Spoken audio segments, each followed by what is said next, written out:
Bonjour à tous et bienvenue sur la chaîne YouTube. Aujourd'hui une vidéo où je vais vous parler des groupes de la Ligue des Champions. Donc je vais vous donner mes pronostics sur chaque groupe. Je vais vous le présenter un par un. Donc il y a de A à H, donc il y a 8 groupes. Et je vais vous dire pour moi qui risque de qui devrait se qualifier, qui ne devrait pas se qualifier. Et on va donc du coup aussi étudier plus particulièrement les chances des clubs français et l'intérêt pour eux de se retrouver dans tel ou tel groupe. Et voir s'ils ont eu de la chance au tirage. Déjà pour un commentaire global, moi je trouve que mais vous allez le redécouvrir au niveau de la vidéo, mais je trouve qu'il y a des groupes relativement corsés quand même. Il y a deux groupes qu'on pourrait considérer comme étant des groupes de la mort. On va les voir tout à l'heure. Quoi qu'il en soit, on va commencer sans plus attendre avec le groupe A, celui d'une équipe française, l'AS Monaco. On retrouve dans ce groupe l'Atlético Madrid, Borussia Dortmund, AS Monaco et Bruges. Alors pour parler un peu de ceux qui pour moi devraient se qualifier. Donc l'Atlético Madrid, je suis certain qu'ils vont se qualifier et ils pourraient peut-être même faire un carton plein carrément dans ce groupe. Par contre Borussia Dortmund, même si c'est la deuxième équipe qui était dans le chapeau 2 et qui semble être favorite par rapport à l'AS Monaco, je pense que Monaco peut se qualifier au profit du Borussia Dortmund et se retrouver en seconde position.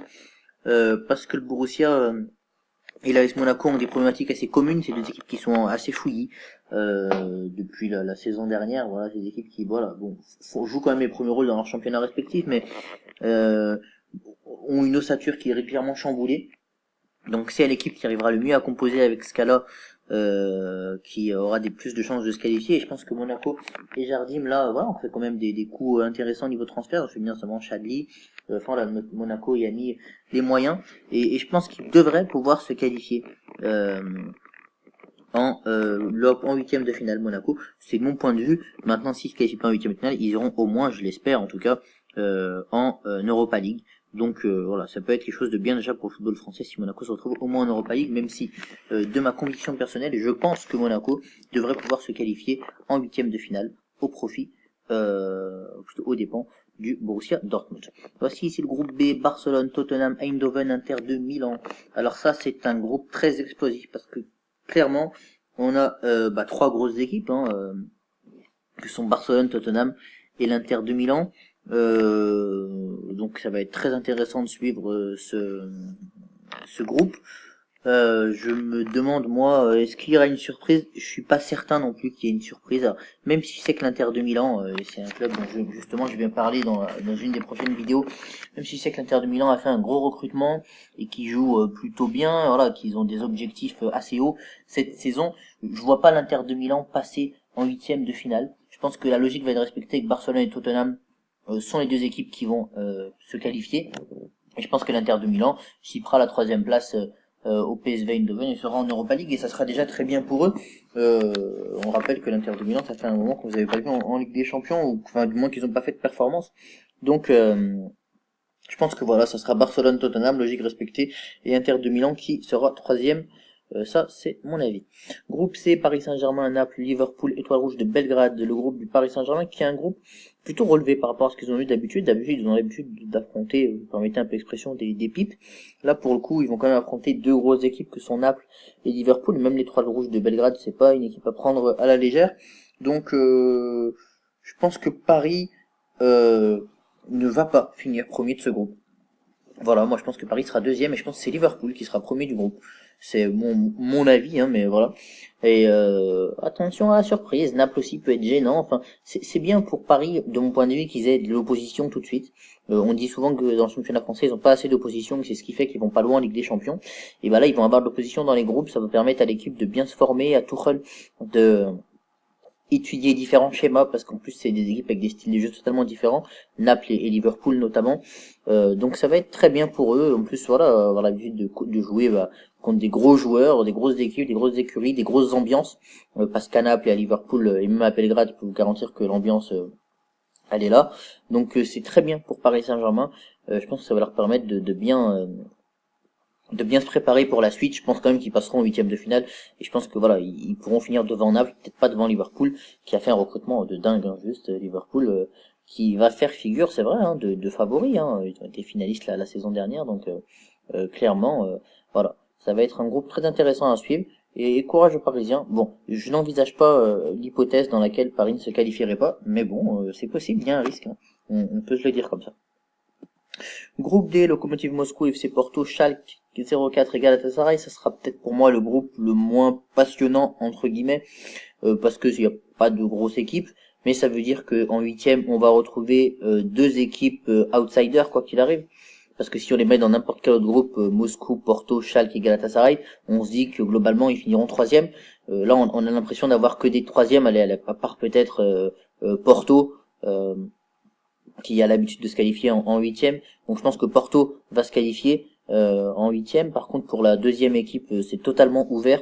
Alors moi, je vais mettre une pièce sur Galatasaray et je me dis qu'ils vont faire un carton plein ou presque à domicile parce qu'on sait que l'ambiance turque est très très forte et que souvent ça joue sur les résultats en Ligue des Champions. Donc voilà, j'imagine Porto et Galatasaray se qualifier.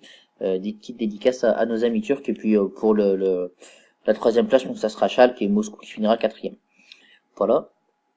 Ensuite, pour le groupe E, Bayern Munich, Benfica Lisbonne, Ajax Amsterdam, AEK Athènes. Ici, c'est un boulevard pour le Bayern Munich, qui a un groupe juste très très bien au vu de la qualité du Bayern par rapport aux autres équipes. Je pense que Bayern va se qualifier, donc là c'est certain, en première position. Ensuite, Benfica Lisbonne, Ajax Amsterdam, pour moi c'est entre eux que va se jouer la qualification, même si Athènes, on sait, il y a une ambiance de folie là-bas aussi, on sait qu'ils pourront faire des résultats chez eux à domicile. Mais je pense que Benfica Lisbonne quand même devrait se qualifier et que voilà, la logique va être respectée. Je pense que voilà, le groupe va rester en état en soi. Ça sera il va se finir de la manière suivante: Bayern, Benfica, Ajax, AEK Athènes. Je pense que voilà, la logique des chapeaux va être respectée dans ce groupe. Ensuite, groupe F, Manchester City, Shakhtar Donetsk, Olympique Lyonnais, Hoffenheim. Le nouveau groupe d'un club français. L'Olympique Lyonnais a quand même eu de la chance au tirage, notamment par rapport au PSG, qui pourtant est dans le chapeau 1. Alors, je pense que Manchester City est clairement intouchable. Ça, on peut se le dire. Voilà, l'équipe de Guardiola, je pense qu'elle va juste rouler sur le groupe et peut-être faire carton plein de tous les points, même si je pense que Lyon a les moyens d'aller gêner peut-être Manchester City. Mais bon, on verra ça. Pour la seconde place, ça va être compliqué parce que Hoffenheim, qui est la quatrième équipe, n'est pas une équipe à prendre à la légère. Shakhtar Donetsk, on sait qu'ils font souvent de bonnes performances en Ligue des Champions. Lyon a un bel effectif, donc voilà, je pense que va surtout falloir être très sérieux pour Olympique Lyonnais. Et s'ils font ça, clairement, je pense qu'ils devraient arriver à se qualifier en deuxième position du groupe. Maintenant, ce qu'il faut se dire, c'est que voilà, clairement, pour Lyon, ça sera un échec de pas se qualifier au vu du fait que le groupe soit si facile, presque. C'est un des groupes les plus abordables dans lequel Lyon est tombé. Donc j'espère vraiment pour le football français et pour les Olympiques Lyonnais et leurs dirigeants que le club va réussir à se qualifier parce qu'ils ont fait des investissements massifs ces dernières années, un grand stade où ils révèlent Ligue des Champions. Voici qu'ils se trouvent en Ligue des Champions pour la deuxième année consécutive. Là, ils se trouvent sur un groupe qui est relativement la deuxième année, non, excusez-moi, l'an dernier ils étaient pas ils étaient en Europa League plutôt, mais qui se trouvent là de retour en Ligue des Champions. Voilà.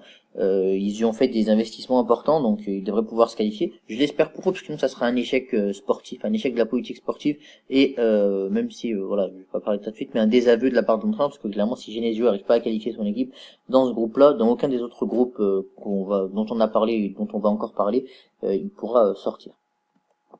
Groupe G, groupe du champion d'Europe en titre, Real Madrid, AS Rome, CSKA, Moscou et Victoria Pilsen. Real Madrid, AS Rome, ça a failli être une finale de Ligue des Champions la saison dernière. Ils vont se retrouver en groupe. CSKA Moscou et Victoria Pilsen sont deux équipes un peu moins fortes que celles qu'on voit actuellement. Donc je pense que le Real Madrid va se qualifier sans encombre dans ce groupe, même si on sait qu'ils ont l'habitude, ils pourraient perdre des points face à Rome, parce qu'on sait que le Real a l'habitude de commencer doucement en Ligue des Champions.